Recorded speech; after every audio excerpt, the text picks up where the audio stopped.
All right, now let's shift over to the Yankees. They have a 3-game lead in the East with 12 games left, and 3 of the 12 games are against the Orioles. And what you want is you want to tread water here on the West Coast and remain 3 games ahead of the Orioles and force the Orioles to sweep you in the 3 games at Yankee Stadium. I don't think the Orioles will do that now with that bullpen. But the Yankees just had a great homestand. They took 2 out of 3 from the Kansas City Royals and 3 out of 4 from the Red Sox. I was at the game on Friday, and I got to tell you what. Sometimes you hear this thrown around a lot. Playoff atmosphere.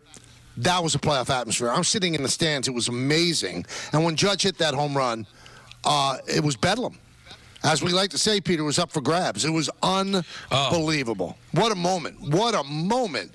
And, I actually walked up to him before yesterday's game. I said, I wonder if you realize the joy that you bring to people when you do stuff like that. Because I just looked around and people just ecstatic, just so happy. And that's what sports brings you when it goes your way. And boy, the people at that stadium that day, they were going nuts for Aaron Judge. It was a great moment. It really was. Now, I'm sure you're going to bring this up, but I will. What happened Saturday? Let's bring it up. Michael, you've been to way more baseball games than I have. You've seen way more baseball than I have. I don't remember ever seeing that. Well, there's so many layers to this. Let's try to get to them. Okay. The Yankees are up 1-0. It's the 4th inning. 1 out. He's pitching a no-hitter. Did you hear me right? He's not allowed to hit. The only person that was on base was Rafael Devers, who got hit with a cut fastball in the 1st inning. Now, Cora said later that was on purpose. We'll never know. O'Neill said you don't hit somebody with a cut fastball. Anyway, whatever the case may be. 1-0, they're leading. 1 out in the 4th inning, pitching a no-hitter. And he holds up 4 fingers, Cole does, and points him to first base. If you were listening to the broadcast, I was flabbergasted. A couple of days later, I'm still beside myself. I don't know how that decision is made. Let's say you pitch to him. Now, here's the specifics. Devers really owns Cole. He had 8 home runs against him. Cole has not allowed that many home runs to any individual. 8 home runs. But also, let's look at it this way. Cole has also struck him out 15 times. So you can get him out. You can actually get him out. They decide to walk him. Now, I did some digging the next day. Don, what was happening? And Peter, after he walked him, the Red Sox dugout started jumping on him, screaming these things out that, another word for cowardly. You plug in whatever you like. Cutter Crawford was on the top step of the dugout doing it. And at that point forward, Cole melted down. Sure did. He couldn't get the ball over the plate. It's like he melted down. Maybe he heard he had to hear what they were saying. They were screaming at him. Kevin Youkilis, who does the games on Nesson, said he's going to hear that for the rest of his career now. Now, the reason why I say I can't believe he did it, I keep thinking of the greatest pitchers of all time.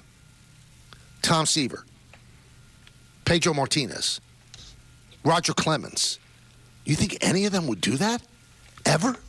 No. Now, whoever came up with that plan, whether it's Gerrit or the analytics guys or Boone or Matt Blake, it's shameful because you don't walk a guy in the 4th inning. If he hit the ball on the Grand Concourse, Don and Peter, it would have been 1-1. That's it. It would have been 1-1. And people always say, well, you can't let him beat you. Oh, he wouldn't have beat you. It would have been 1-1. Awful look. Awful look. Now, a couple of things at play here.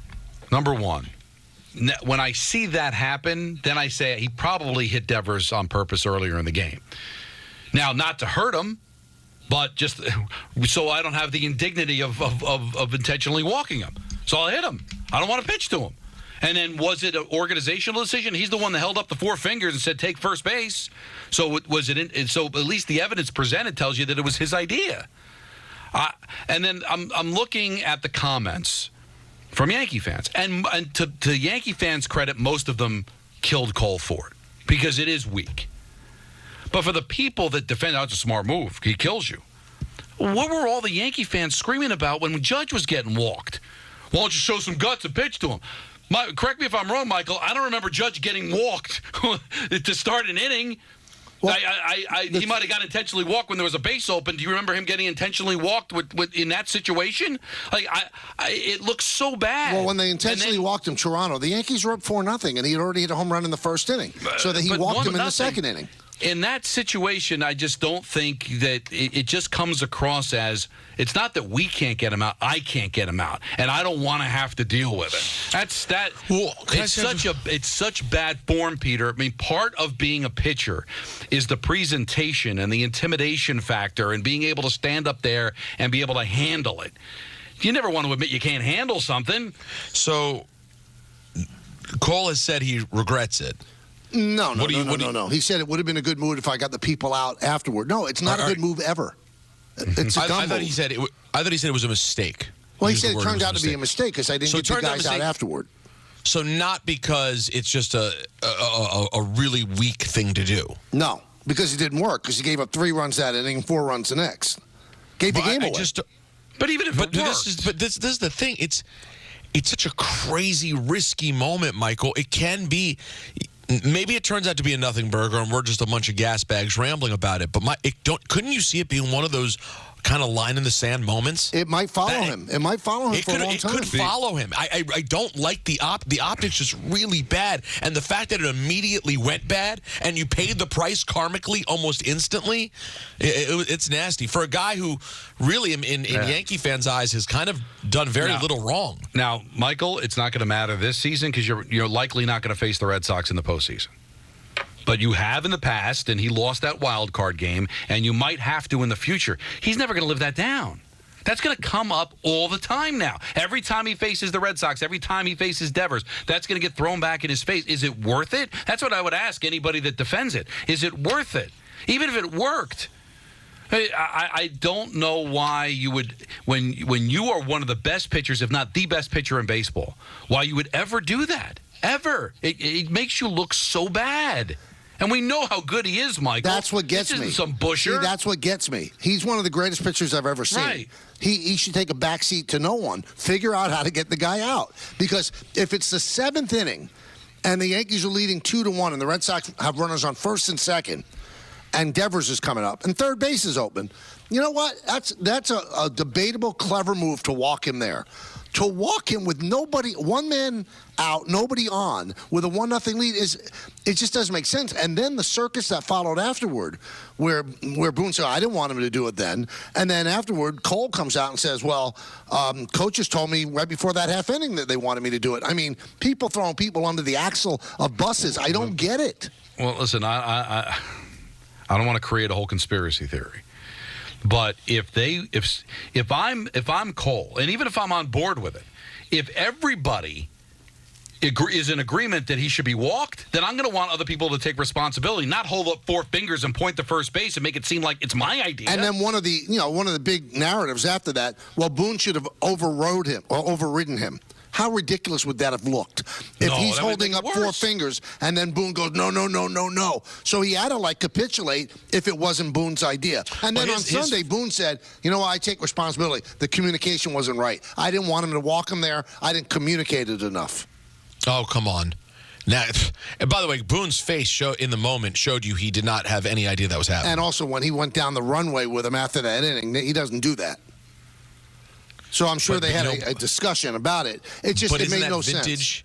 But isn't that vintage Boone that he the next day still found a way to put lipstick on a pig? Well, that's what you want the guy to do. But you have no choice at that point. At this point, I mean, the pig is there. Well, I guess what can you say? But doesn't it also feel silly? Isn't it one of those things when the fans just know you're not telling the truth? No, but at this point, I think it still comes across as I got to defend him.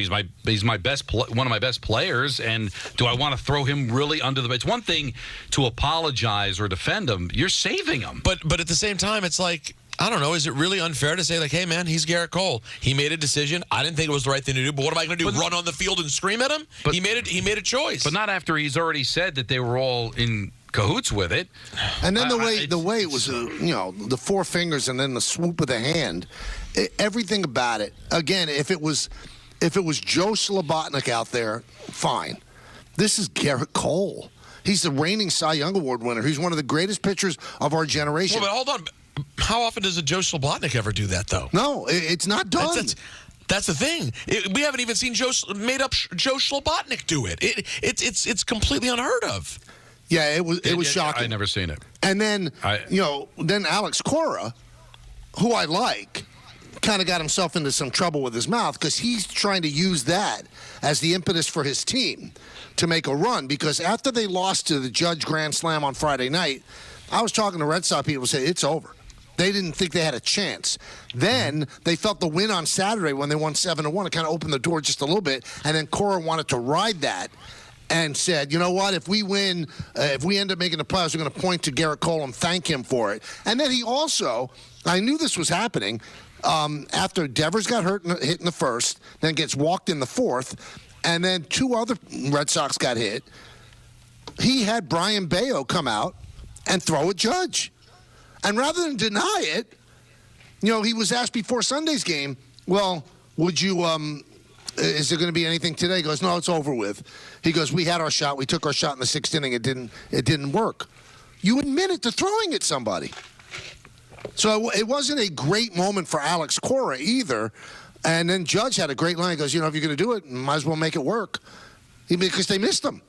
He threw like a 97-mile-an-hour fastball behind his legs. Well, it's a desperate times call for desperate measures, and that was obviously a desperate team. And they didn't follow through because then they got beat on Sunday. So it didn't matter anyway. And you're not going to have to worry about the Red Sox because they are cooked. But I knew you were going to bring it up, Michael, but that was my take. It's like I just could not believe it. I still can't. I still can't. It is crazy to think, and we'll see how it affects them moving forward because it's going to stick with them. You know how it is. Any advantage you can take, and it's not just this year because not with the Red Sox. You don't have to worry about them, but that will be something. If he's obviously going to be sticking around here for a long time, and the Red Sox aren't going anywhere beyond this season, that's always going to be a narrative when they face each other. I don't get it. I don't understand it. It doesn't make sense. And they actually game planned it, but I don't think they game planned it with 1-0 lead in the 4th inning. But they game planned it rather than coming up with a way to get him out. They game planned pitching around him. Well, that's why I think it's on the table that he intentionally hit him the first time because he didn't want to do it a second time because then he might get thrown out of the game. Right. So was that the case? Well, Cora said it was the case. He said after they did that in the 4th, I knew the first inning was on purpose. Now, O'Neill said because it was he said you don't hit somebody with a cut. You don't hit somebody with a cut fastball. You hit somebody with fastball. Yeah, but I don't think he meant to hit him to hurt him or retaliate. Right. I think he hit him because he didn't want to have the embarrassment of having to walk him. But after already hitting him, but it was early enough in the game, Michael. He knew he was going to face him again. So eventually you were going to have to do it. And then, maybe he didn't want to have to do it twice. And then the baseball gods get you all the time, Peter. The next inning he comes out with the bases loaded. You can't walk him. And he drives in 2.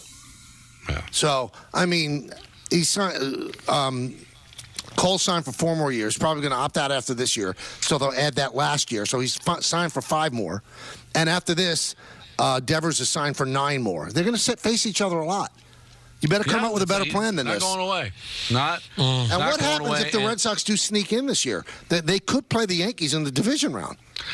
It would be crazy. I don't think that's going to happen, but I guess anything can happen over the last dozen or so games. But what also makes it so interesting, I saw no indication of this.